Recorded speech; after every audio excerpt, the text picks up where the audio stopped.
Hi friends, this is Dr. Neha Gupta, your infectious diseases physician और आज हम hepatitis A and hepatitis B के बारे में बात करेंगे।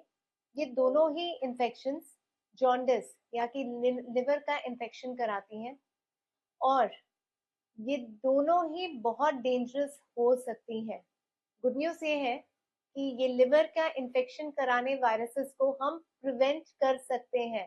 तो आइए किस तरीके से इसको हम डायग्नोज करते हैं और कैसे हम इसको प्रिवेंट किया जा सकता है। तो हेपेटाइटिस ए ये वायरल इन्फेक्शन कैसे होता है?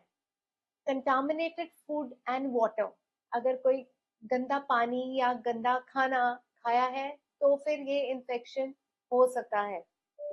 इसके सिम्टम्स हैं जॉन्डिस या फिर पीलिया होना। सबसे पहले फीवर आता है, भूख नहीं लगती, नौसिया मतलब उल्टी जैसा लगता है, उल्टी भी हो सकती है और फिर इसमें वेट लॉस वगैरह भी होता है। और जॉन्डिस अगर है तो फिर हेपेटाइटिस ए इन्फेक्शन को रूल आउट करना जरूरी है, जो कि हम ब्लड टेस्ट के द्वारा anti hepatitis A IgM antibody check करके डायग्नोज कर सकते हैं।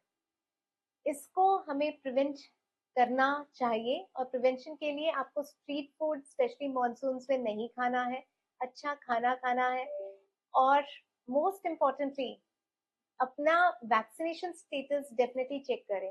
खासकर बच्चों में ये वैक्सीन दी जा सकती है, सिर्फ बच्चों में ही नहीं, एडल्ट्स में वैक्सीनेशन के द्वारा हम हेपेटाइटिस ए इन्फेक्शन को प्रिवेंट कर सकते हैं। इसकी सिर्फ 2 डोजेस होती हैं और ये 2 डोजेस 6 महीने के अंतर्गत में लगाई जाती हैं, जो कि पूरी जिंदगी भर प्रोटेक्ट कर सकती है आपको हेपेटाइटिस ए, जॉन्डिस या फिर इवन लिवर फेलियर से। अब हम हेपेटाइटिस बी वायरस के बारे में बात करते हैं। ये थोड़ा ज्यादा सीरियस वायरस है कि इस वायरस से कई बार कोई सिम्टम्स नहीं होते और फिर ये धीरे ही धीरे डैमेज कर सकता है लिवर को। Liver chronic liver disease as well as liver cancer के चांसेस बढ़ा देता है या इसका कारण बन सकता है। हेपेटाइटिस बी कैसे होता है? Hepatitis be following use of contaminated syringes या फिर ब्लड ट्रांसफ्यूजन से, अनप्रोटेक्टेड सेक्सुअल इंटरकोर्स से, एज वेल एज अगर मदर इन्फेक्टेड है तो फिर बच्चों में भी ये इन्फेक्शन हो सकता है। हेपेटाइटिस बी वायरस को प्रोटेक्ट करने के लिए वैक्सीनेशन किनको लगाना चाहिए? तो सभी को, बच्चों से लेकर बड़ों को हेपेटाइटिस बी वैक्सीनेशन लगाना चाहिए। वो इसलिए क्योंकि ये कभी भी हो सकता है। पेशेंट्स स्पेशली जिनको डायबिटीज है या फिर जिनको डायलिसिस हो रहा है या फिर ट्रांसप्लांट के लिए वो जा रहे हैं, स्पेशली उनमें तो लगाना ही चाहिए, बिकॉज ब्लड ट्रांसफ्यूजन्स या फिर बार बार डायलिसिस से इन्फेक्शन के चांसेस बढ़ जाते हैं।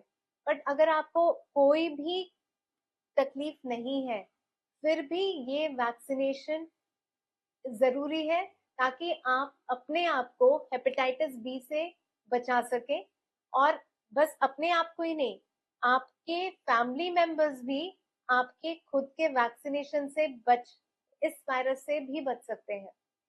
सो वैक्सीनेशन बहुत सेफ है and it is basically 3 doses which is 0, 1 and 6 months पे जो लगाया जाता है। एंड कई बार अगर पेशेंट्स ट्रांसप्लांट के लिए जा रहे हैं तो उसमें एक एक्सेलरेटेड शेड्यूल होता है जिसमें हम जल्दी जल्दी वैक्सीनेशन लगा सकते हैं। आप अपना वैक्सीनेशन का स्टेटस मतलब टाइटर चेक करें, उसमें अगर hepatitis B, anti hepatitis B antibody titre less than 10 है तो फिर आपको वैक्सीनेशन जरूर लगाना चाहिए। साथ में अपना हेपेटाइटिस बी HBs एंटीजन भी चेक करें ताकि आपको हेपेटाइटिस बी स्टेटस पता चल सके और आप अपने आप को एज वेल एज अपने पार्टनर्स को एंड फैमिली मेंबर्स को प्रोटेक्ट कर सके इस इन्फेक्शन से, जो कि जानलेवा भी हो सकता है। सो हेपेटाइटिस ए, हेपेटाइटिस बी दोनों ही जॉन्डिस कराते हैं, दोनों में ही लिवर इन्फेक्शन हो सकता है जो कि कई बार बहुत सीवियर भी हो सकता है। बट ये दोनों को ही हम कुछ सावधानियों से अपने आप को बचा सकते हैं। आई होप आपको ये वीडियो समझ में आया है और अगर आपको कोई जानकारी लेनी है, कोई क्वेरीज है, क्वेश्चंस है, तो आप मुझसे कमेंट में डेफिनेटली पूछ सकते हैं। अपने स्वास्थ्य का ध्यान रखें, स्वस्थ रहिए, and please like, subscribe and share this video for prevention of infections. Thank you so much.